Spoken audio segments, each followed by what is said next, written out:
नमस्कार, स्वागत है आपका हमारे इस यूट्यूब चैनल पर। मैं मुनमुन श्रीवास्तव फिर एक बार हाजिर हूँ DU के एडमिशन कमेटी के सीनियर मेंबर और SDTP खालसा कॉलेज के प्रिंसिपल प्रोफेसर जसविंदर सिंह जी के पास। स्वागत है प्रोफेसर सिंह हमारे चैनल पर। बहुत बहुत धन्यवाद मुनमुन जी।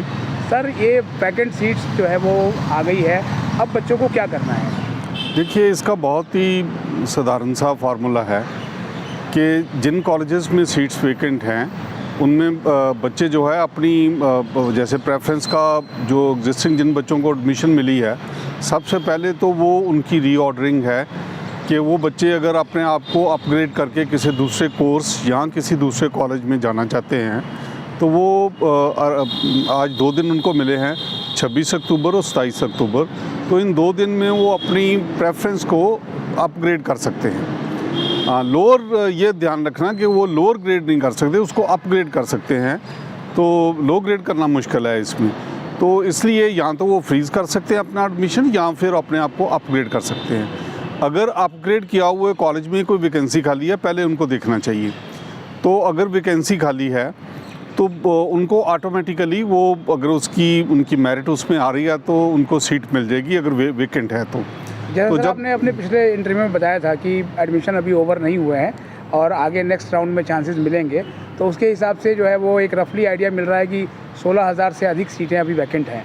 तो अभी बच्चों को सर क्या करना चाहिए? देखिए, बहुत सारी सीट्स अभी वैकेंट हैं, मैं ये नहीं कहूँगा। हाँ, ओवरवेलमिंगली इस बार पहले राउंड में क्योंकि एक किस्म से हमारी पूरी एडमिशन प्रोसेस NTA एंट्रेंस की वजह से जो हमारा CUET था उसकी वजह से डिले हुआ था थोड़ा। तो यूनिवर्सिटी ने इतना बेहतर सॉफ्टवेयर बनाया हुआ है कि पहले राउंड में जो प्रेडोमिनेंट जो सीट्स हैं हमारी तकरीबन 56 या 58 हज़ार के आसपास वो फिल हो गई हैं। तो बाकी जो 10-12 हज़ार सीट रहती हैं वो वैकेंट जो पेरिफेरल कॉलेजेस हैं सीट्स बाकी कॉलेजेस में खाली होंगी, कोई OBC की किसी कॉलेज में खाली होगी। कश्मीरी माइग्रेंट्स का अभी जैसे कोटा अलॉट शुरू नहीं हुआ है, तो इस तरीके से ये सीट्स कुछ खाली हैं।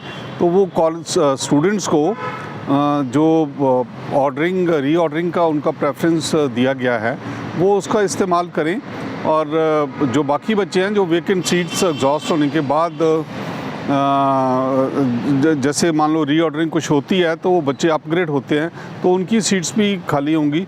तो नीचे से उतने बच्चे ही ऊपर आके एडजस्ट होने की पूरी पॉसिबिलिटी। रीऑर्डरिंग से जो है कितना फ़ायदा होगा स्टूडेंट्स को? देखिए, ये एक बहुत मुश्किल सवाल है मुनमुन जी। आप बहुत सीनियर जर्नलिस्ट हो। हम भी देखते हैं कि जब हम एक कोर्स की प्रेफरेंस हम दूसरे कोर्स को लेते हैं, जैसे इकोनॉमिक्स ऑनर्स और कॉमर्स ऑनर्स है, या आजकल बैचलर ऑफ मैनेजमेंट स्टडीज़ है BMS कोर्स, इनमें बच्चे काफ़ी कंफ्यूज रहते हैं और तीनों एक किस्म से बहुत पॉपुलर कोर्सेस हैं। कुछ एक बच्चे BMS को छोड़ के इकोनॉमिक्स ऑनर्स में आते हैं, इकोनॉमिक्स ऑनर्स को छोड़ के बच्चे कॉमर्स ऑनर्स में जाते हैं, कॉमर्स ऑनर्स को छोड़ के इकोनॉमिक्स ऑनर्स या BMS में जाते हैं। तो ये इस तरीके से कई बार थोड़ी बहुत रीशफलिंग होती है। इसी तरीके से मैंने देखा है maths honours, computer science honours या फिज़िक्स ऑनर्स में बच्चों की प्रेफरेंस एक कॉलेज को लेके हो जाती है।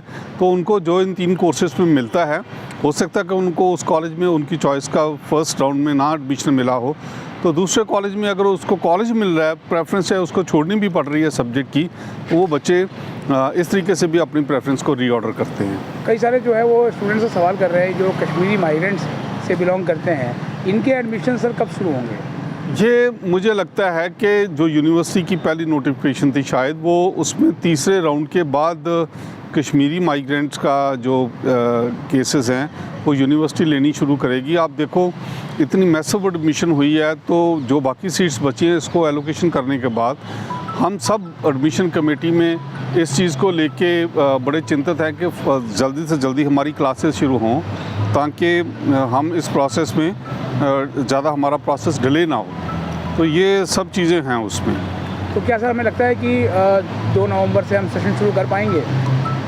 हाँ बिल्कुल, वी आर रेडी एंड उसके लिए हम अपना टाइम टेबल तैयार कर रहे हैं, टीचर्स को कांटेक्ट कर रहे हैं और साथ साथ ये जो है क्लास एलोकेशन का प्रोसेस चल रहा है। बहुत सारे सर जो है वो पेरेंट्स की शिकायत रही कि जो ये सीट एलोकेशन है वो बहुतों को समझ में नहीं आया और सब्जेक्ट मैपिंग की वजह से उन्हें कई सारी समस्याओं का सामना करना पड़ा और ग्रीवेंस सेल को लेके वो उनकी कई शिकायतें रही हैं सर। देखिए, ग्रीवेंस सेल को तो अभी भी वो कांटेक्ट कर सकते हैं, वो ग्रीवेंस नहीं है। अगर किसी को मैपिंग नहीं आई तो यूनिवर्सिटी ने बहुत सारे ओपन डेज किए हैं, बहुत सारी काउंसलिंग की है।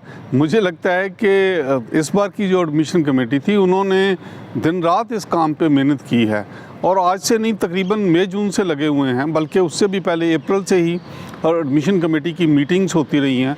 ख़ास करके मैं तो इस प्रोसेस में प्रोफेसर हनीद और प्रोफेसर पंकज अरोड़ा जो पूरे यूनिवर्सिटी एडमिशन को दोनों कोऑर्डिनेट कर रहे हैं, उनको इस चीज़ की बधाई देता हूँ वाइस चांसलर साहब की लीडरशिप में कि इतना बेहतरीन सीमलेस एडमिशन मेरी याद में तो कभी इतना पहले नहीं हुआ।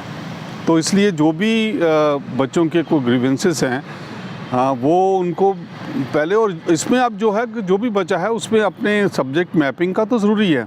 हम उन्हीं सब्जेक्ट्स को लेते हैं जिन सब्जेक्ट्स में जो सब्जेक्ट्स बच्चे ने पढ़े हैं और उन्हीं सब्जेक्ट्स में अगर उसने एनटीए में टेस्ट दिया है तो।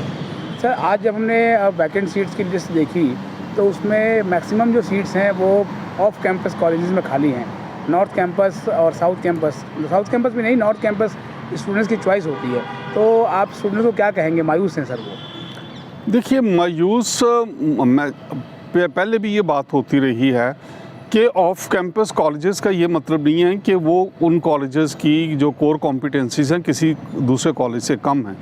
खाली फ़र्क इतना होता है कि वो नॉर्थ कैंपस साउथ कैंपस का एक कॉन्सेप्ट है कि बच्चे इकट्ठे जब मूव करते हैं तो उनके कुछ एकेडमिक इंटरेक्शंस होते रहते हैं जो शायद बाकी कॉलेजेस में दूर दूर होने की वजह से नहीं हो पाते। मगर टीचर्स, वहाँ का इंफ्रास्ट्रक्चर, वहाँ की लाइब्रेरी, वो पूरे डेडिकेशन के साथ बच्चों की वेट कर रहे हैं और पूरी डेडिकेशन के साथ काम कर रहे हैं। सर, बहुत सारे सवाल हॉस्टल को लेके है, तो क्या ये जो हॉस्टल्स के जो फॉर्म्स हैं वो एडमिशन होने के बाद निकलेंगे? देखिए, हर कॉलेज की अपनी पॉलिसी है। जैसे मैं खालसा कॉलेज में बताऊं कि अभी हमने बॉयज़ का हॉस्टल बनाया है, वो हम दिसंबर में स्टार्ट करेंगे। कुछ उसके काम अभी पेंडिंग है जो हम वो कर रहे हैं। गर्ल्स हॉस्टल है, उसकी हम एप्लीकेशन से इनवाइट कर रहे हैं। एप्लीकेशंस आने के बाद जो है जो भी मेरिट बनेगी उसके हिसाब से बच्चों को प्रायोरिटी पे, जो नॉन रेजिडेंट हैं दिल्ली के, उनको हम प्रायोरिटी देते हैं। बहुत बहुत धन्यवाद सर इस अपडेट के लिए। बहुत बहुत धन्यवाद मुनमुन जी, आपका भी।